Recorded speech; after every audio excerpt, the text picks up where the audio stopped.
Hello guys, welcome to the maths. Chapter है हमारा arithmetic progression NCERT class 10 exercise 5.2 के question पे हम क्वेश्चन नंबर 4। तो चलिए क्वेश्चन नंबर 4 पढ़ते हैं, देखते हैं क्या कह रहा है, देन आगे बढ़ते हैं। Which term of the AP 3, 8, 13, 18 is 78। बच्चों क्वेश्चन कह रहा है, आपको ना एपी दे रखा है, बोला हुआ ये एपी है। देखो ये रहा एपी, एपी आपका दे रखा है बच्चों, जैसे कि 3 दे रखा है, 8 है एपी में, 13 है और ये 18 है, कॉमा डॉट डॉट डॉट, फिर आपका यहां पर 78 ले लिया। जैसे कि मैं आपसे एक सवाल पूछता हूं तब जाकर आपको ये सवाल समझ में आएगा, ठीक है। अगर मैं आपसे पूछूं, निकी मैं आपसे पूछता हूं बेटा, 3 कौन सी टर्म पे आता है? फर्स्ट टर्म पे आता है, बिल्कुल, बहुत ही आसान। हर्ष बेटा आप मुझे बताओ 8 कौन सी टर्म पे आ रहा है? A2। बिल्कुल नहीं, देखो ये फर्स्ट टर्म है ना, तो ऑब्वियसली ये क्या होगी, सेकंड टर्म होगी, है ना। A2 नहीं बोलना हर्ष, जब भी बोलोगे आप इसे सेकंड टर्म बोलोगे, ठीक है। बेटा मुझे आप बताइए, सुपरमैन जो भी नाम है आपका, 13 आपका कौन सी टर्म पे आता है? Third term. अरे वेरी गुड यार, ये लड़का तो बहुत समझदार है। हमारा जो 18 है, आप बताइए बेटा, रावत साहब आप बताइए 18 कौन सी टर्म पे आता है? फोर्थ टर्म पे। ये तो इशारे कर रहा है मुझे, ऐसे उंगली दिखा रहा है। चलिए बच्चों, आपको पता है हमारा ये फर्स्ट टर्म पे, ये सेकंड टर्म पे, ये थर्ड टर्म पे, ये फोर्थ। क्वेश्चन कह रहा है कि ये जो 78 है ये कौन सी टर्म पे? अब बच्चा बोलेगा फोर्थ के बाद आया फिफ्थ, नहीं बच्चों, इस डॉट डॉट डॉट का मतलब है, ध्यान से सुनना, 18 और 78 के बीच में बहुत सारी टर्म्स आ रही है। अब कितनी टर्म है हमें थोड़ी पता है, अगर सीरियल वाइज लिखी होती तो मैं गिन के बता देता कौन सी टर्म पे, है ना। तो ये क्वेश्चन समझ में आना चाहिए, मेन हमारा फोकस ये है। हमें पता था ये 13 हमारा जो थर्ड टर्म पे लगा दिया, 18 फोर्थ टर्म पे है। हमें बताना है कि 78 जो है वो कौन सी टर्म पे आता है। 10वीं टर्म पे आ रहा है, 11वीं पे आ रहा है, 12वीं पे आ रहा है। Right now still I also don't know कि ये कौन सी टर्म पे है। और जब किसी की भी आपको टर्म नहीं पता हो तो आप उसे बोलते हैं nth टर्म, इसे पढ़ते हैं nth। जैसे ये फर्स्ट है, ये सेकंड है, ये थर्ड टर्म है, ये फोर्थ है, उसी तरह 78 कौन सी टर्म पे ले लिया मैंने? nth टर्म पे, ठीक है। ये तभी करते हैं जब हमें किसी की टर्म नहीं मालूम हो। ये नहीं कि आप इसी को nth टर्म ले लोगे, हर किसी को पता है यार ये फर्स्ट टर्म है, ये सेकंड टर्म है, थर्ड टर्म, फोर्थ टर्म। 78 नहीं पता तो nth टर्म मान लिया। अब हमें निकालना है, तो तरीका देखना बच्चों, हमें इसी वाली टर्म को निकालना है ना, कौन सी टर्म पे, तो हम इसी को लेंगे। nth टर्म हमारी क्या है? हमारी nth टर्म पे कौन है? 78 है। सिंपल ले लिया, सिंपल। और बच्चे बोलेंगे सर आपने इसे नहीं लिया, इसे नहीं लिया, उसे नहीं लिया। भाई मैं उसे क्यों लूं? मुझे जानना है कि ये जो 78 है ये कौन सी टर्म पे आता है। नहीं पता तो nth टर्म ले लिया। देखो ये, अब मैंने आप लोगों को इससे पहले भी बहुत बार बताया है, nth टर्म का अपना एक फॉर्मूला होता है, ठीक है। नहीं पता अगर बहुत बच्चों को फॉर्मूला, तो मैं यहां पे लिख देता हूं, ध्यान से देखना बच्चों। nth टर्म का फॉर्मूला क्या होता है? a plus n minus 1d। ये ना nth टर्म का फॉर्मूला होता है बच्चों, ये पूरा का पूरा nth टर्म का फॉर्मूला। यार इसका अपना एक फॉर्मूला है। एक बात ना जिसको नहीं पता, आज जो पहली बार वीडियो देख रहा है, तो पहले एक चीज ना दिमाग में डाल लेना। अगर किसी का फॉर्मूला है, देखो nth टर्म का फॉर्मूला होता है ना, फॉर्मूला है लेकिन हमने उसकी वैल्यू दे दी। जब भी किसी फॉर्मूले की वैल्यू दे दी जाए तो हमेशा उसका फॉर्मूला उसके नीचे पुट कर देना। इसका फॉर्मूला क्या है? देखो बच्चों ये रहा, तो इस फॉर्मूले को जस्ट इसके नीचे पुट करूंगा। a प्लस ब्रैकेट में n माइनस 1, ब्रैकेट क्लोज, फिर d बोला है, d लगा दिया, इक्वल की जगह पर इक्वल, 78 एज इट इज, ठीक है। तो चलिए अब आगे देखते हैं, स्टेप मार्क देते हैं। a का मतलब होता है फर्स्ट टर्म। फर्स्ट टर्म को आप ऐसे भी लिख सकते हो और आप चाहो तो ऐसे भी लिख सकते हो, ठीक है।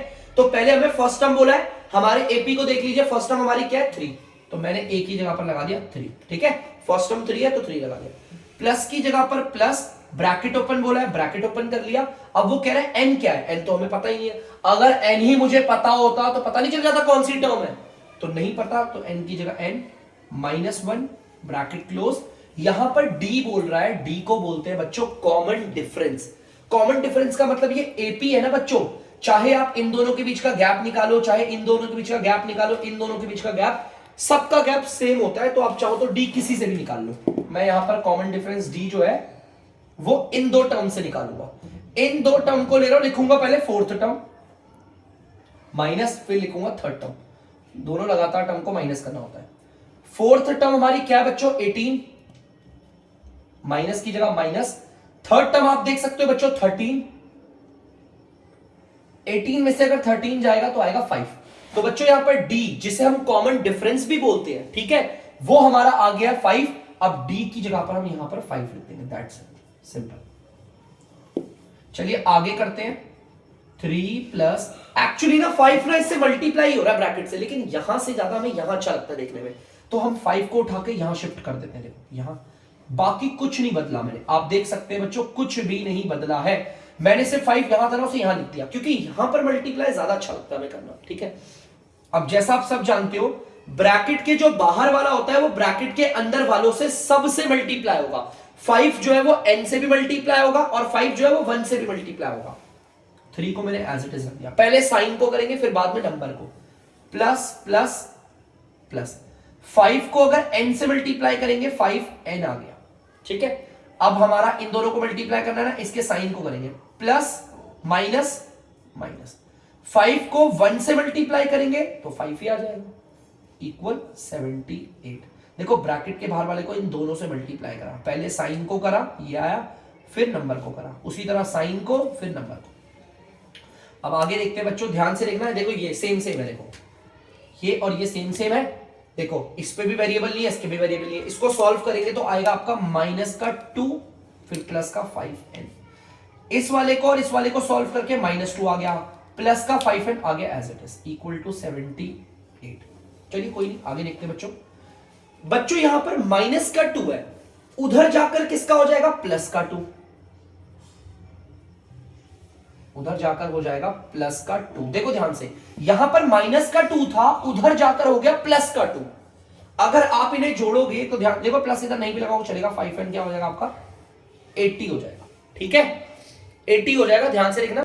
तो बच्चों आपको पता है इधर प्लस नहीं भी लगाओगे तो चलेगा, क्योंकि प्लस नहीं भी लगाओगे तो भी प्लस का ही माना जाता है। 5 और n, ध्यान से सुनना, एक तरफ नंबर है दूसरी तरफ वेरिएबल है, अगर इनके बीच में कुछ भी नहीं होता तो ये होते हैं मल्टीप्लाई। अगर यहां पर मल्टीप्लाई हो रहा है तो उधर जाकर हो जाएगा डिवाइड, डिवाइड मतलब कि आ जाएगा नीचे। देखो ध्यान से, आ गया नीचे। अब इसे काटेंगे दोनों को, दोनों 5 के टेबल से कटते हैं, ये कटता है 1 बारी पे और ये कटता है आपका 16 बारी पे, ठीक है, नहीं 16 बारी पे, 5 6 30, हाँ इतनी बारी पे कटता है, ठीक है। तो बच्चों ध्यान से देखना, n आपका क्या आ गया 16। n अगर आपका निकल गया, क्वेश्चन ने क्या पूछा था, ये 78 कौन सी टर्म पे, देखो ये 78 कौन सी टर्म पे बोला था हमने, nth टर्म पे बोला था ना। अब ध्यान से सुनना, हमारा n तो निकल आया 16 ना, तो देखो बच्चों मैं क्या करूंगा, इस n को मिटाऊंगा, इसकी जगह पर लिख दूंगा 16। अब कोई भी बच्चा बता देगा कि 78 कौन सी टर्म पे है, 16th टर्म पे है। कौन सी टर्म पे, 16। तो बच्चों जल्दी से इसे उतार लीजिए, सुंदर से बढ़ेंगे हम आगे। तो बच्चों आप लोग देख सकते हैं 5th वाला क्वेश्चन हमारा क्या कह रहा है, ढंग से देखना। Find the number of terms in each of the following APs. हमें ना बच्चों ये पूरा का पूरा एपी दे रखा है, तो यहां पर तो पहले लिख लेता हूं ये मेरा एपी है। वो कह रहा है आप बताओ कि आपके जो एपी है उसमें नंबर ऑफ टर्म्स। देखो बच्चों नंबर ऑफ का मतलब मैं आपको बार बार बचपन से बता रहा हूं, नंबर ऑफ का मतलब होता है टोटल, मतलब आपको एक तरीके से निकालना क्या है, टोटल टर्म निकालनी है। देखो ध्यान से, मैं अभी आपको ना 2-3 एपी देता हूं एग्जांपल के तौर पे। जैसे ये एपी दे दिया मैंने पहला, जैसे ये है 2 4 6 8 10 11 डॉट डॉट नहीं सॉरी 12 डॉट डॉट डॉट, और मैंने आपको दे दिया ये 100। ये मैंने आपको बोला first term, second term, third term, fourth term, fifth term, sixth term. ये 7th टर्म नहीं होगा, क्योंकि हमें पता है 12 और 100 के बीच में डॉट्स है, मतलब बहुत सारी टर्म्स आ रही है। मैं आपको बोल रहा हूं ये 50th टर्म है। अगर मैं आपसे सवाल पूछूं कि इस पूरे एपी में टोटल टर्म्स कितनी है, तो आप बोलोगे सर लास्ट टर्म हमारी 50th है ना, तो 50 टर्म है। देखो 1 2 3 4 ऐसा करके कितनी टर्म है, 50 टर्म है इस पूरे एपी में, ठीक है। चलो सुनो, मैं आपको एक और एग्जांपल देता हूं, एपी और लेते हैं, 5 10 15 और ये 20 और ये 25 मान लो, ठीक है। ये हमारी फर्स्ट टर्म, ये हमारी सेकंड टर्म, ये थर्ड टर्म, ये फोर्थ टर्म और ये फिफ्थ टर्म। अगर मैं पूछूं आप लोगों से कि ये जो एपी है बच्चों, इस पूरे के पूरे एपी में टोटल टर्म्स कितनी है, तो आप देखोगे लास्ट वाली टर्म हमारी 5th है, तो आप बोलोगे सर 5 टर्म है टोटल। मतलब कि अगर हमें जानना हो कि हमारे एपी में टर्म कितनी है, कितनी टर्म्स आ रही है, हमें लास्ट वाली पता होनी चाहिए कौन सी टर्म पे। देखो यहां पर लास्ट वाले कौन सी टर्म है 50th, तो ये 50 टर्म है। टोटल पता कितनी टर्म है 50। लास्ट वाली टर्म देखो बच्चों कितनी है 5, तो इसका मतलब इसमें टोटल 5 टर्म्स है। सेम उसी तरह अगर मुझे जानना है कि इस एपी में टोटल कितनी टर्म्स है, तो मुझे पता होना चाहिए ये कौन सी टर्म है। मान लो लेट सपोज अगर मैं बोलता हूं ये 21 टर्म पे है, किस पे 21, तो इसका मतलब इस पूरे एपी में कितनी टर्म होगी 21। तो मतलब कहने का मतलब हमें इसकी टर्म निकालनी है कौन सी टर्म पे है। चलो देखते हैं, चलिए बच्चों बढ़ते हैं आगे। तो बच्चों आप लोग देख सकते हैं ये है हमारी पहली टर्म पे, ये है हमारी दूसरी टर्म पे, ये लगातार है हमारी तीसरी टर्म पे, लेकिन मुझे नहीं पता कि ये जो 205 है ये कौन सी टर्म पे आएगा, तो मैं बोलूंगा इसे nth टर्म पे है। ठीक है, मुझे पता नहीं है तो nth टर्म ले लिया। सेम हमें जानना क्या है, हमें इसकी टर्म जाननी है, तो हम इसी को लेने वाले हैं। देखो ध्यान से, nth term is equal same क्या है 205। ठीक है, जैसा मैंने आपको बताया था nth टर्म का अपना एक फॉर्मूला है। जब भी किसी का फॉर्मूला होता है लेकिन उसकी वैल्यू दे दी जाए, यार nth टर्म का अपना एक फॉर्मूला होता है, बताया था ना मैंने अभी आपको पिछले क्वेश्चन में, आप देख लेना भले कॉपी में। nth टर्म का अपना एक फॉर्मूला है और उसकी वैल्यू दे दी, फॉर्मूले की वैल्यू जब भी दे तो उसके फॉर्मूले को उसके नीचे पुट करते हैं, जो कि होता है a प्लस ब्रैकेट में n-1 d इक्वल की जगह इक्वल 205। चलिए इसे अप्लाई करते हैं। ए का मतलब मैंने आपको बताया था फर्स्ट टर्म को ही ए कहते हैं, ए हमारी फर्स्ट टर्म क्या है 7, प्लस की जगह प्लस ब्रैकेट ओपन, एन नहीं पता -1 डी, मैंने आपको बताया था डी तो निकल आता है आराम से। यार ये एपी है ना, तो कोई भी लगातार दो टर्म को लगातार कंसेक्यूटिव, मैं इन दो टर्म को ले सकता हूं, देखो सेकंड और थर्ड, मैं इन दो टर्म को ले सकता हूं फर्स्ट और सेकंड, लेकिन मैं इस वाली टर्म और इस वाली टर्म को नहीं ले सकता क्योंकि ये लगातार नहीं है। देखो थर्ड टर्म और पता नहीं कौन सी टर्म होगी और बीच में कितने डॉट डॉट डॉट है, पता नहीं कितनी टर्म्स आ रही है, लगातार दो टर्म को लेना है। मैं इस बार इन दो टर्म को ले रहा हूं, तो डी निकालने के लिए लगातार ये दो टर्म लिए, बड़ी टर्म को लिखते हैं पहले माइनस छोटी टर्म को लिखते हैं बाद में। सेकेंड टर्म आप देख सकते हो 13, माइनस की जगह माइनस, फर्स्ट टर्म आपको देख सकते हो 7, अगर 13 में से 7 जाएगा 6 आएगा, तो कॉमन डिफरेंस माने कि डी हमारा आ गया है 6। मैं बच्चों से कॉमन डिफरेंस ही बोलूंगा ताकि हमें आदत रहे कि डी हमारा कॉमन डिफरेंस होता है। तो कॉमन डिफरेंस बच्चों 6 आया है, तो मैं इसकी जगह पे 6 लगाऊंगा, इक्वल की जगह इक्वल 205। सेम अब ऐसे ही ये 6 जो है वो इनसे मल्टीप्लाई हो रहा है, लेकिन यहां अच्छा नहीं लग रहा, मैं इसे कहां ले जाऊंगा यहां पर। ठीक है, ध्यान से लिखना बच्चों, 7 प्लस, अब इस 6 को उठाकर ले आता हूं इधर, bracket open n-1 bracket close 205। कुछ भी नहीं बदला है, बस ये 6 जो इधर था उसे इधर ले आया।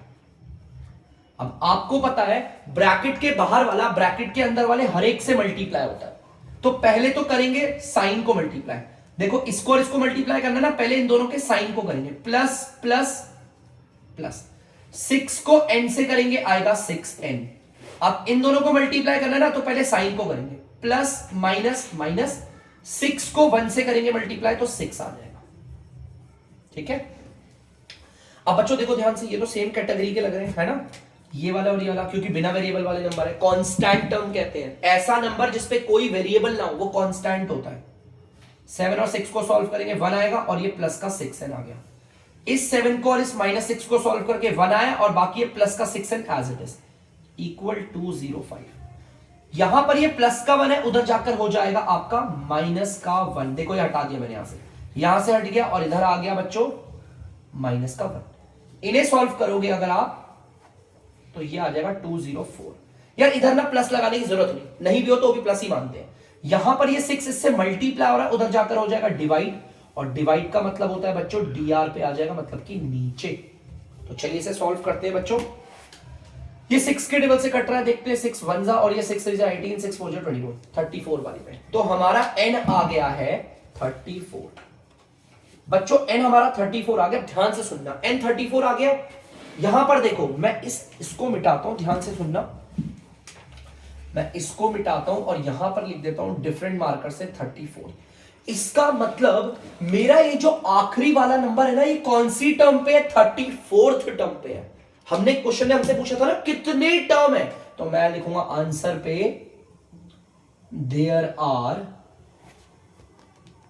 34 टर्म्स। तो भाई लास्ट वाली टर्म 34th है ना, तो इसका मतलब 34 टर्म है इस एपी में। तो there are 34 term in an AP. तो प्लीज बच्चों इसे उतार लीजिए जल्दी से। तो बच्चों आप लोग देख सकते हो दूसरा वाला है, तो ये हमारा एपी है, जैसा कि क्वेश्चन वही है, दूसरा पार्ट है। हमें बताने इस एपी में टोटल टर्म्स कितनी है, और उसको बताने के लिए हमें ये जानना है ये वाला कौन सी टर्म पे। मान लो लेट सपोज ये वाला आता है 50th टर्म पे, तो टोटल टर्म्स कितनी होगी 50। सिंपल। तो चलिए देखते हैं, ये हमारा फर्स्ट टर्म, ये हमारा सेकंड टर्म, ये हमारा थर्ड टर्म, और ये यार कौन सी टर्म पे है, फोर्थ तो नहीं बोल सकता, लगातार थोड़ी है, कंसेक्यूटिव थोड़ी है, बीच में डॉट डॉट आते हैं ना, बहुत सारी टर्म्स होंगी, तो नहीं पता तो इसे बोलेंगे nth टर्म। ठीक है, लेकिन यार ये ना सेकंड टर्म थोड़ी कॉम्प्लिकेटेड लग रही है मिक्स्ड फ्रैक्शन में। इसे ना जरा सॉल्व करते हैं, कैसे करते हैं बताता हूं। इन दोनों को करेंगे आपस में मल्टीप्लाई, और जो आंसर आएगा उसे कर देंगे प्लस। तो जल्दी से करते हैं बच्चों। 2 को अगर 15 से मल्टीप्लाई करेंगे आता है 30। ध्यान से सुनना, दिमाग में रखना, 2 को अगर 15 से करेंगे आएगा 30, और 30 में 1 जोड़ेंगे क्या आ जाएगा 31। तो इन सबको हटाओ, लिख देंगे 31, और नीचे dr में 2 था तो वो 2 ही रहेगा। ठीक है, dr कभी नहीं बदलता। ठीक है ना, जैसे एक आपको प्रैक्टिस के लिए बता देता हूं, इन दोनों को करते हैं मल्टीप्लाई, और ये प्लस 4 को 2 से मल्टीप्लाई करेंगे, देखो मल्टीप्लाई करेंगे आएगा 8, और 8 में 1 जोड़ेंगे कितना आएगा 9, लेकिन नीचे dr वही रहेगा जो है यहां पर 4। ठीक है, ऐसा होता है। ठीक है, तो चलिए बच्चों आगे देखते हैं। हमारा सेम वही है, हमें पता करना है ये कौन से टर्म पे है। तो पिछले वाले क्वेश्चन की तरह nth term is equal minus का 47। अरे जैसा मैंने आपको बोला था यार, ये तो एक फॉर्मूला है और फॉर्मूले की वैल्यू दे दी है। जब किसी फॉर्मूले की वैल्यू दे दी जाए तो उसके फॉर्मूले को उसके नीचे पुट कर देते हैं, और इसका फॉर्मूला होता है a plus n-1 d equal की जगह पर इक्वल माइनस का 47। तो चलिए करते हैं आगे। a का मतलब होता है बच्चों फर्स्ट टर्म आप देख सकते हो 18, प्लस की जगह पर plus, bracket open, n-1। d का मतलब होता है कॉमन डिफरेंस, नहीं पता तो निकाल लेते हैं। कॉमन डिफरेंस के लिए कोई भी लगातार 2 टर्म लेते हैं, या तो फर्स्ट और सेकंड ले लेते हैं, या तो सेकंड और थर्ड। तो मैं सोच रहा हूं इन दोनों को ले लेता हूं। सिंपल, मैंने इन दोनों को लेने की सोची है, नहीं इन दोनों को लूं, चलो इन दोनों को लेता हूं, ये सही है बिल्कुल। ठीक है, मैं इन 2 को ले रहा हूं, तो इन 2 टर्म को ले रहा हूं, लेकिन बड़ी वाली टर्म को लिखूंगा पहले, माइनस छोटी वाली टर्म को लिखूंगा बाद में। सेकेंड टर्म देखो बच्चों क्या हमारी 31/2, तो यहां लिख देते हैं 31/2, फिर माइनस की जगह माइनस। फर्स्ट टर्म बच्चों, फर्स्ट टर्म हमारी 18 है, यहां लिखते हैं 18। मैंने आपको इसको करने की ना शॉर्ट ट्रिक बताई थी, ध्यान से सुनना। शॉर्ट ट्रिक क्या थी, देखो ये तो कंप्लीट फ्रैक्शन है और यहां पर कुछ भी नहीं नीचे, तो हम क्या करते हैं, ध्यान से सुनना बच्चों, फोकस रखना यहां पर। इस वाले को इससे करेंगे मल्टीप्लाई। अगर मैं 2 को 18 से मल्टीप्लाई करूंगा तो आएगा आंसर 36। अब इस 18 को भूल जाओ इस 18 को, हटाओ, लो भूल जाओ इस 18 को। वैसे ऐसा कर मत देना, दिमाग में रखना, ठीक है, मैं बता रहा हूं। देखो मैंने इसको इससे मल्टीप्लाई करा, 36 आ गया। अब आपको 31 को और माइनस को और 36 को देखना है, बस इनको देखना है। अगर मैं इन्हें सॉल्व करूं, 31 में से माइनस कर दूंगा 36, तो आएगा माइनस का 5, यही आएगा, देख लो। इन्हें माइनस करोगे 5 आएगा माइनस का, और नीचे वही रहेगा 2। तो देखो हमारा डी माने की कॉमन डिफरेंस आ गया माइनस का 5/2।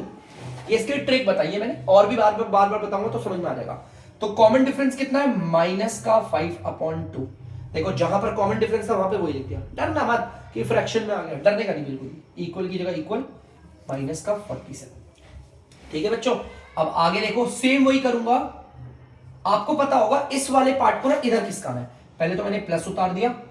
अब जैसे ही ये देखो इस वाले पार्ट को इधर लगाऊंगा तो ये आ गया माइनस का 52, सॉरी 52 नहीं 5/2, सॉरी, ये आ गया n-1 इक्वल टू माइनस का 47। देखो ये जो माइनस का 5/2 इधर था ना, उसको मैं इधर ले आया, लेकिन एक प्रॉब्लम थी, यहां पर पहले से ही साइन था, यहां पर पहले से ही ये माइनस भी और इधर आ गया। ये प्लस और ये माइनस आपस में भिड़ेंगे ना, अगर प्लस माइनस होगा तो आ जाएगा माइनस, पता है ना, प्लस माइनस माइनस होता है, तो आगे माइनस। अब सेम वही है बच्चों, आगे भी देखना ध्यान से। ब्रैकेट के बाहर वाला ब्रैकेट के अंदर वालों से होगा मल्टीप्लाई, डरना मत बिल्कुल भी। 18 को उतार दिया एज इट इज। पहले तो साइन को मल्टीप्लाई करेंगे, सब पहले ऐसा ही है, माइनस प्लस माइनस। अब करेंगे 5/2 को n से। दिक्कत है सर इसके नीचे तो कुछ नहीं है, तो 1 मान लो, क्या दिक्कत है, 1 मान लो। 5 को अगर n से करेंगे तो कितना आएगा 5n, नीचे वाले को नीचे से करेंगे, 2 को 1 से करेंगे कितना आएगा 2, हो गया मल्टीप्लाई। कितना सिंपल है। अब इस वाले पार्ट को इस वाले पार्ट से मल्टीप्लाई करना है, लेकिन पहले साइन को करेंगे, माइनस माइनस ये आ गया प्लस, इसके नीचे कुछ नहीं, 1 मान लो। 5 को 1 से ऊपर वाले से मल्टीप्लाई करते हैं, नीचे वाले को नीचे वाले से। 5 को 1 से करेंगे आएगा 5, 2 को 1 से करेंगे आएगा 2, और ये आ गया इक्वल टू माइनस का 4 7। ठीक है, सिंपल है यार एकदम। एक बार वीडियो को ना पीछे जाना प्रीवियस में और 3-4 बार देख लेना, अपने आप क्लियर हो जाएगा। अब बच्चों देखो ये वाला पार्ट और ये वाला पार्ट, देखो ध्यान से देखना बच्चों, मैं इस वाले पार्ट की बात कर रहा हूं, इस वाले पॉजिटिव 18 और ये प्लस का 5, ये दोनों सॉल्व हो सकते हैं। और इनको ना मैं यहां साइड में लेकर सॉल्व करूंगा। देखो ध्यान से सुनना, 10th में हो, टेंशन मत लेना। देखो 18, ये प्लस का 18 है, देखो ये, और ये प्लस का 5.2 है। मैंने आपको बोला था ना मैं ऐसे वाली फ्रैक्शन सॉल्व करूंगा। एक तरफ तो कंप्लीट फ्रैक्शन है और दूसरी तरफ एकदम इसके डीआर पे कुछ भी नहीं है। तो देखो बच्चों ध्यान से, इस वाले को इससे मल्टीप्लाई करो, 2 को 18 से मल्टीप्लाई करोगे आएगा 36, इसको भूल जाओ, हटाओ। 36 और 5 को अगर जोड़ोगे तो आएगा आपका 41 आएगा। 36 और 5 को जोड़ोगे कितना आएगा 41 आ गया, और डीआर पे वही रहेगा 2, नीचे वाला तो वही रहेगा सिंपल, जैसे मैंने ये करा था सिंपल ये करा। तो भाई इस वाले को और इस वाले को सॉल्व करके कितना आ गया 41/2, डायरेक्ट ध्यान से, और माइनस का 5n/2 इक्वल टू माइनस का 4 7। देखो ध्यान से, 18 को और प्लस के 5/2 को सॉल्व करके ये आया, यहां से देख सकते हो आप, ठीक है। और ये माइनस का 5n/2 एज इट इज आ गया, ठीक है। तो चलिए अब जरा इसको हल्का सा मिटा देता हूं। अब बच्चों ध्यान से देखना, तो अब हम एक काम करते हैं, यहां पर ये प्लस का उधर जाके हो जाएगा माइनस का, भेज देते हैं इसे, टेंशन नहीं लेना।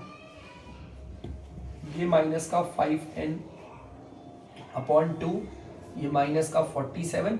बच्चों देखो ये प्लस का है, इधर प्लस का था ना 41/2, यहां पर आके माइनस का 41/2 हो गया। यहां बच्चों नीचे थोड़ी जगह नहीं है, मैं यहां पर कर लेता हूं, ठीक है। तो मैं यहां ले लेता हूं अच्छे से, ठीक है। ध्यान से देखना बच्चों, ये वाला पार्ट है, माइनस का 5n/2 इक्वल है, अब इसे सॉल्व करना है, सेम वैसी है यार, देखो सिंपल एकदम। आपको पता है इस एक तरफ फ्रैक्शन है, एक तरफ नीचे कुछ भी नहीं है, तो इस वाले पार्ट को इससे मल्टीप्लाई करो, तो 2 को अगर 47 से करेंगे तो आएगा 94 आएगा, 94। इस वाले नंबर को भूल जाओ, हटाओ। अब ये माइनस का 94 और ये माइनस का 41, इन्हें सॉल्व करना है। अगर आप इन्हें सॉल्व करोगे ना तो आपका 135 आता है। देखो 94 और 41 को सॉल्व करोगे आएगा 135, वो भी माइनस का, और नीचे डीआर पे 2 है ना, तो वो तो 2 ही रहेगा, कोई दिक्कत नहीं, ठीक है, टेंशन मत लेना। अब बच्चों देखो 5 जो है ना वो ऊपर है ना, देखो 5 एनआर पे है, मतलब हो रहा है मल्टीप्लाई। एनआर का मतलब होता है ऊपर न्यूमरेटर, और डीआर का मतलब होता है नीचे डिनोमिनेटर। 5 हमारा एनआर पे मतलब मल्टीप्लाई हो रहा है, और 2 हमारा डीआर पे मतलब डिवाइड हो रहा है। तो या तो ऐसे भी याद रखना, अगर दिक्कत होती है तो ऐसे ध्यान रख लेना। लो पहले तो मैं इनको उतारता हूं। अब बहुत बच्चे बोलेंगे सर ये दोनों गायब कहां हो गए, जो माइनस का 5 ऊपर था तो आप उसे नीचे बना दो, नीचे आ गया, और माइनस का 5 नीचे आ गया, ऐसे नहीं छोड़ोगे आप, ये माइनस का 5 इसके साथ माइनस नहीं होगा, मल्टीप्लाई होता है, मल्टीप्लाई के लिए ब्रैकेट बनाते हैं। और 2 जो इधर देखो नीचे था, ये देखो यार नीचे था ना, अब उधर यहां पर अगर उतारता तो यहां उतारता ना 2 नीचे, अब ये नीचे नहीं रहेगा बच्चों, अब ये कहां चले जाएगा ऊपर, और ऊपर मल्टीप्लाई।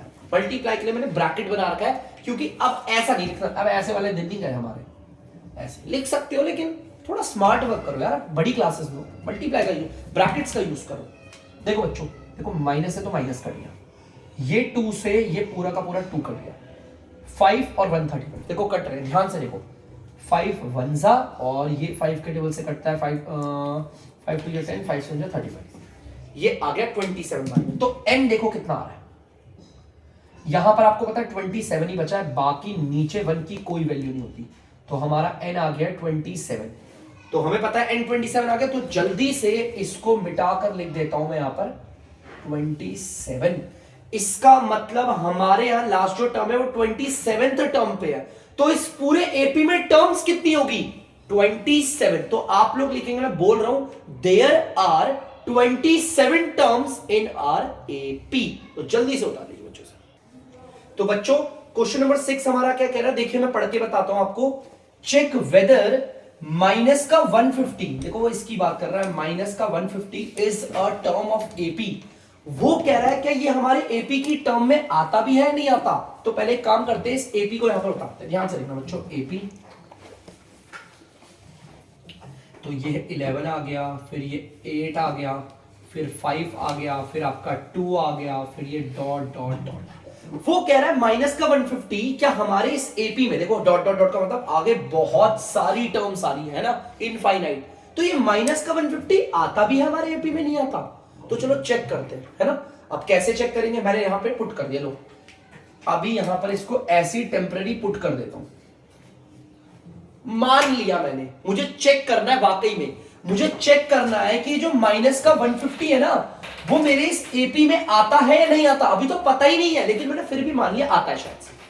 अगर आता होगा तो कौन सी टर्म पे, ये भी नहीं पता। चलो कोई नहीं, ये फर्स्ट टर्म है, ये सेकंड टर्म है, ये थर्ड टर्म है, ये फोर्थ टर्म है, और इसको मान लेते हैं nth टर्म। क्योंकि अगर ये हमारे एपी में आता है तो कोई ना कोई सी टर्म पे आता होगा, है ना। 18वीं 19वीं 20वीं 21वीं 25वीं कोई ना कोई तो टर्म होगी। अगर वाकई में हमारे एपी में आ रहा है तो ये कोई ना कोई सी टर्म पे आता होगा, लेकिन हमें नहीं पता कौन सी टर्म है। तो हमने मान लिया इसे nth टर्म, ठीक है। तो चलो सेम वही है, nth टर्म ले लेते हैं इसे, हमारा माइनस का 150। यार nth टर्म तो एक फॉर्मूला है ना, फॉर्मूले की वैल्यू दे रखी है, तो फॉर्मूले को उसके नीचे पुट कर देते हैं। और इसका फॉर्मूला है a plus n minus 1d equal की जगह इक्वल माइनस का 150।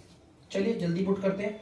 फर्स्ट टर्म आप देख सकते हैं 11 है, 11 लगा दिया, प्लस की जगह प्लस, बाकी सब as it is. Common difference नहीं पता तो निकाल लेते हैं बड़ी आराम से। कॉमन डिफरेंस मतलब डी निकालने का तरीका क्या है, फॉर्मूला क्या है, कोई भी लगातार दो टर्म ले लो। जैसे मैंने इन दो लगातार दो टर्म को ले लिया, थर्ड टर्म और फोर्थ टर्म, तो इन्हें माइनस करूंगा, लेकिन पहले लिखूंगा बड़ी टर्म फोर्थ टर्म, फिर माइनस ये छोटी थर्ड टर्म। फोर्थ टर्म कितनी है 2, माइनस की जगह माइनस। थर्ड टर्म कितनी है 5, अगर इन्हें सॉल्व करूंगा तो आएगा माइनस का 3। तो कॉमन डिफरेंस आ गया मेरा माइनस का 3, तो मैं यहां पे लिख देता हूं माइनस का 3 इक्वल टू माइनस का 150। तो चलिए सॉल्व करते हैं। 11 प्लस ये जो माइनस का 3 है वो यहां सही नहीं लग रहा है, इसको उठा के इधर ले आते हैं। लो माइनस 3 फिर n माइनस 1 इक्वल माइनस 150। मैंने देखो कुछ भी नहीं किया, यहां पर जो माइनस का 3 था उसे उठाकर इधर ले आया, लेकिन एक प्रॉब्लम थी यार, ये दो साइन ऐसे आ गए, तो अगर ये प्लस और माइनस भिड़ेंगे तो माइनस ही जीतेगा, प्लस माइनस माइनस ही होगा, ठीक है। चलिए अब आगे करते हैं। मैंने आपको बोला था ब्रैकेट के बाहर वाला ब्रैकेट के अंदर वाले सभी से मल्टीप्लाई होता है। 11 को रख देते हैं, पहले माइनस के 3 को इस n से मल्टीप्लाई करेंगे, लेकिन उसके लिए पहले करेंगे साइन को मल्टीप्लाई, ठीक है बच्चों। माइनस प्लस माइनस 3 को n से मल्टीप्लाई करेंगे, आएगा 3n। अब इस माइनस के 3 को माइनस के 1 से मल्टीप्लाई करना है, तो उसके लिए पहले साइन को करेंगे, माइनस माइनस प्लस 3 1 3 माइनस का 150। अगर ध्यान से देखोगे तो ये हमारा और ये हमारा कांस्टेंट है, मतलब कि बिना वेरिएबल है। वैसे तो वो भी कांस्टेंट है, ऐसी बात नहीं है। 11 को और प्लस के 3 को सॉल्व करोगे 14 आएगा, और ये आ गया माइनस का 3n। इस वाले को और इस वाले को सॉल्व करके ये आ गया, और ये माइनस का 3n as it is, minus का 150। आपको पता है यहां पर 14 प्लस का है, देखो इधर प्लस का था ना, इधर उतारता प्लस का, अब वो उधर जाएगा और बन जाएगा आपका माइनस का। देखो इधर 14, इधर देखो कोई साइन नहीं, प्लस का था ना, उधर जाके माइनस का बन गया। तो चलिए करते हैं इसे आगे, इनको सॉल्व करेंगे, आएगा माइनस का 164, ठीक है। अब आपको पता है ये माइनस का 3 इधर मल्टीप्लाई हो रहा है, तो उधर जाकर हो जाएगा डिवाइड, मतलब कि आ जाएगा नीचे dr पे। चलिए आगे देखो, उधर चला गया नीचे। चलिए इसे काटते पीटते आंसर निकालते हैं। माइनस से माइनस कट गया, अब यार ये 3 के टेबल से डिवाइड कर देता हूं मैं आपको सिंपली, चलो करता हूं। 3 5 15, 3 4 12, 3 6 18, अरे ये आ गया 54.6, क्योंकि 6 6 6 रिपीट हो रहा है, मैंने 6 ही ले, ठीक है। यार एक बात बताओ, n हमारा कितना आ रहा है 54.6। ये तो बड़ा सिंपल है, ध्यान से देखना यार। हमारे एपी में कोई पॉइंट वाली टर्म ही नहीं होती यार। देखो 1 के बाद 2 आया, 2 के बाद 3, 3 के बाद 4, 4 के बाद 5, 6। क्या आपने देखा यहां पर 3.3 टर्म, 3.2 टर्म? कोई पॉइंट की टर्म होती है हमारे एपी में? बिल्कुल भी। सिंपल नंबर आते हैं 1, सेकेंड, थर्ड, फोर्थ, फिफ्थ, 6, 7, 8। यार यहां पर मैं इस n को उठाकर 54.6 लिखता हूं। अरे यार 54 पॉइंट टर्म तो कोई होती ही पॉइंट समथिंग। 54th टर्म हो सकती है लेकिन 54.6 तो हो ही नहीं सकती। इसका मतलब ये माइनस का 150 हमारे इस वाली टर्म, और ऐसी टर्म तो होती ही नहीं है। ऐसी टर्म होती है बिल्कुल भी नहीं। क्या होगी? 54 होगी, 55 होगी, उससे पहले 53 होगी, लेकिन ये 54.6 नहीं हो सकती। मतलब ऐसी कोई टर्म नहीं है इस एपी में। सवाल पूछा था ना, माइनस का 150 हमारी इस एपी की टर्म में आता भी है कि नहीं आता? नहीं आता। ठीक है, क्योंकि n हमारा पॉइंट में आ रहा है। अगर मान लो यहां पर ये आता 7.2, तो क्या 7.2 कोई टर्म होती है? नहीं। 7 होती है, 8 होती है, डेसिमल वाली कोई टर्म नहीं होती हमारी। तो प्लीज बच्चों इसे जल्दी से उतार लीजिए। तो बच्चों आप लोग देख सकते हैं क्वेश्चन नंबर 7 क्या कह रहा है, ध्यान से देखना। Find the 31st term of an AP. आपको एपी की ये वाली टर्म निकालनी है, 31st टर्म निकालनी है। ठीक है, चलो ठीक है, जो निकालना है वो दिमाग में रखना। 31st टर्म दिया क्या है? 11th टर्म है तो आपकी 38। मैं लिखता हूं यहां पर, ध्यान से देखना। 11th टर्म ऐसे लिखते हैं, 11th टर्म नीचे 11 लगा दिया। 11th टर्म आपकी क्या है? 38। चलो ठीक है, एक तो ये दे रखा है, और क्या दे रखा है बच्चों? 16th टर्म है आपकी 73। तो यहां पर मैं लिख देता हूं आपका 16th टर्म है आपकी 73। ठीक है, तो ध्यान से देखना यार, 11th टर्म हमारी 38 है, 16th टर्म हमारी 73 है, हमें निकालनी 31st टर्म। निकल आएगा, कोई बड़ी चीज नहीं। देखो यहां लिखा दो लास्ट में, यहां देखो लिखा देता हूं, मुझे निकालनी है 31st टर्म। ये निकालेंगे और बड़ा आसान है 31st टर्म। देखो 31st टर्म निकालने का, पहले तो जो निकालना है उसी को दिखाता हूं मैं आपको। 31st टर्म निकालने का फॉर्मूला देखो, कोई सी भी टर्म निकालने का फॉर्मूला देखो कैसे होता है। ये 31st है ना, तो लिखो a प्लस 31st है ना, तो एक कम कर दो, 30 हो जाएगा, और लगा दो d।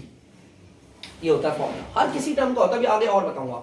देखो 31st टर्म का फॉर्मूला क्या होता है? a प्लस ये 31 है तो 30d हो जाएगा। अगर मुझे वाकई में 31st टर्म निकालनी है तो मुझे a चाहिए माने की फर्स्ट टर्म, और d चाहिए माने की कॉमन डिफरेंस। ठीक है, तो चलिए देखते हैं ये कैसे निकलेगा यार। ये a और d तो पता ही नहीं है। देखो क्वेश्चन में 11वीं टर्म है, 16वीं टर्म है, ना तो पहली टर्म है ना तो कॉमन डिफरेंस है। चलो देखते करते हैं, यही कुछ मदद करवाएंगे यार। 11th टर्म का फॉर्मूला होता है, पता है 11th टर्म का फॉर्मूला है, लेकिन उसकी वैल्यू दे दी। मैं आपको हर एक क्वेश्चन में बता रहा हूं, जब भी किसी फॉर्मूले की वैल्यू दे दी जाए तो उसके फॉर्मूले को नीचे पुट करते हैं। अब देखो 11th टर्म का फॉर्मूला a प्लस 11 है ना, तो एक कम कर दो, 10d हो जाएगा। इक्वल की जगह इक्वल 38। देखो फॉर्मूला आ गया इसका, देखो सेम आ गया। अब इसे सॉल्व क्या करूं? ना तो मुझे a पता है ना तो मुझे d पता है, ये एज इट इज छोड़ दिया मैंने। ठीक है, नहीं हो पाएगा इसके आगे। जहां सारा a को उधर भेज सकता हूं और कुछ नहीं कर सकता। ठीक है, चलो इसे रहने दिया। चलो इधर देखते हैं। अरे यार 16th टर्म का भी एक फॉर्मूला होता है, और यार फॉर्मूले की वैल्यू दे दी है तो फॉर्मूले को नीचे पुट करेंगे।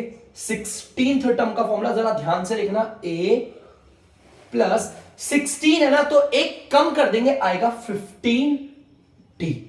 इक्वल की जगह इक्वल और 73। यार ना तो ये सॉल्व हो रहा है ना तो ये सॉल्व हो रहा है। तो आपको पता है हम इसको मान लेते हैं इक्वेशन पहली, और इसको मान लेंगे इक्वेशन दूसरी।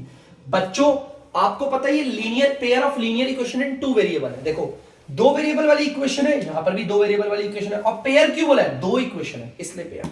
हम इसे करेंगे बाय एलिमिनेशन से करते हैं, बाय एलिमिनेशन मेथड।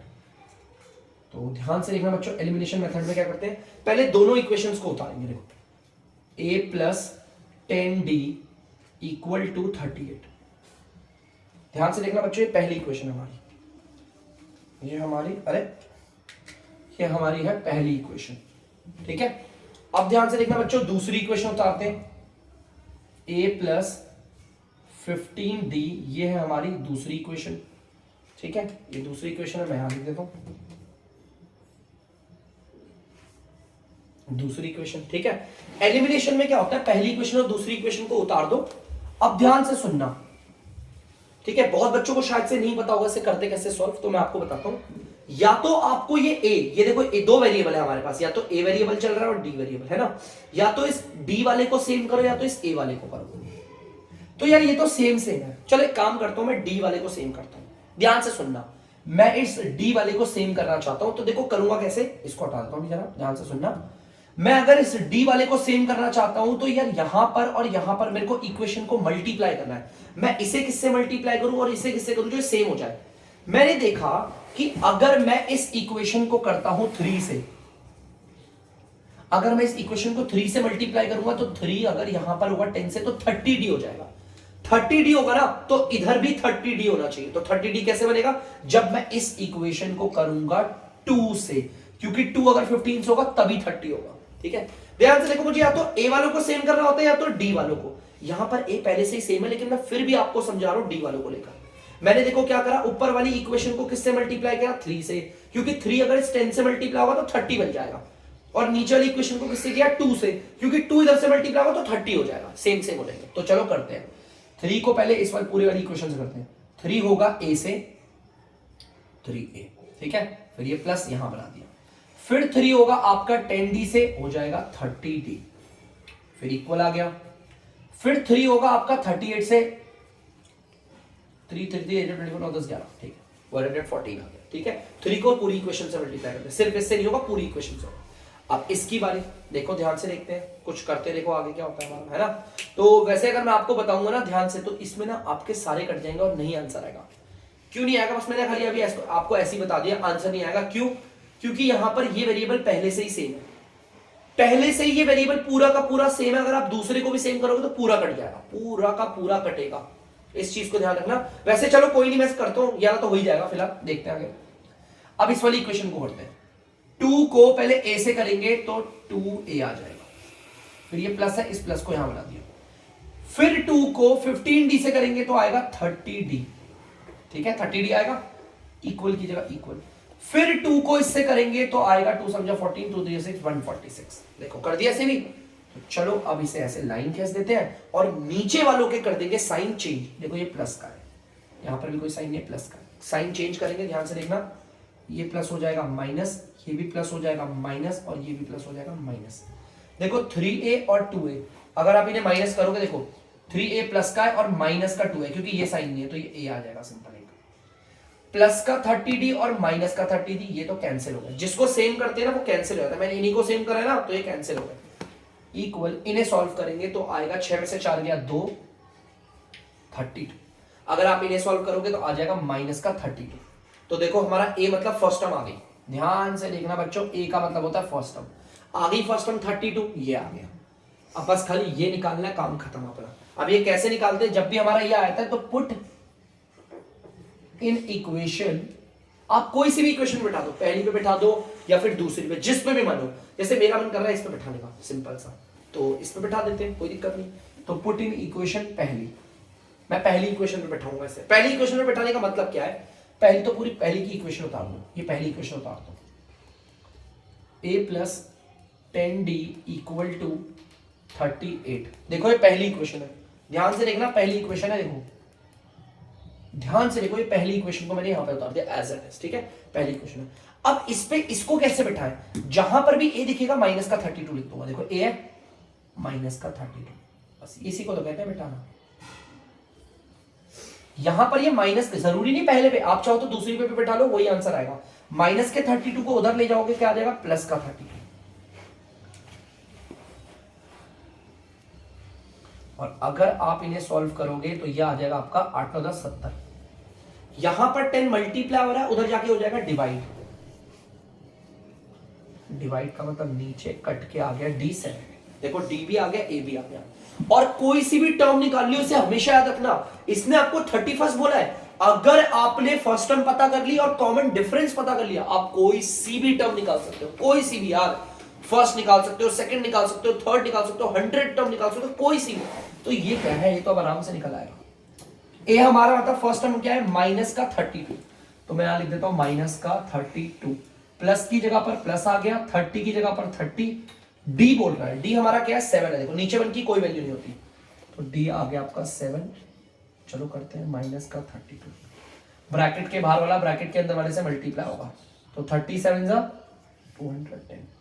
चलिए इसे भी माइनस कर लेते हैं, ठीक है। तो इसे माइनस करते हैं, 10 में से 2 गया 8, और ये 20 हो गया, 20 में 3 का 17, और ये आ गया प्लस का। तो बच्चों ध्यान से सुनना, हमारी जो 31st टर्म निकालने को बोली थी ना क्वेश्चन में, वो आ गया आपका 178। बेटा मेन हमारा क्या है, ये आपको ना एलिमिनेशन मेथड आना चाहिए। ये हमारा pair of linear equation in 2 variable का है। जिस बच्चे को भी ये चैप्टर आता होगा ना, वो यहां और यहां को देख के इसे आराम से कर ले हंसते हंसते, क्योंकि ये बहुत बच्चों वाला है। ये बच्चों वाला ऐसे कम से कम 100 से 150 क्वेश्चन मैंने डीमैथ्स के स्टूडेंट्स को करवा रखे हैं, तो आपके लिए तो काफी आसान है। एक बार आपको फर्स्ट टर्म, ध्यान से सुनना, एक बार आपको अगर फर्स्ट टर्म पता चल जाए या कॉमन डिफरेंस पता चल जाए, ये दोनों पता चल जाए, आप कोई सी भी टर्म निकाल सकते हो। उतार लो बच्चों से जल्दी से। तो बच्चों आई होप आप लोगों ने इसे उतार लिया होगा। तो अब मैं लेता हूं आप लोगों से अलविदा। तब तक के लिए अगर बच्चों आपको डीमैथ्स की वीडियो पसंद आ रही है तो वीडियो को लाइक करें, शेयर करें और चैनल को सब्सक्राइब करें। बाय।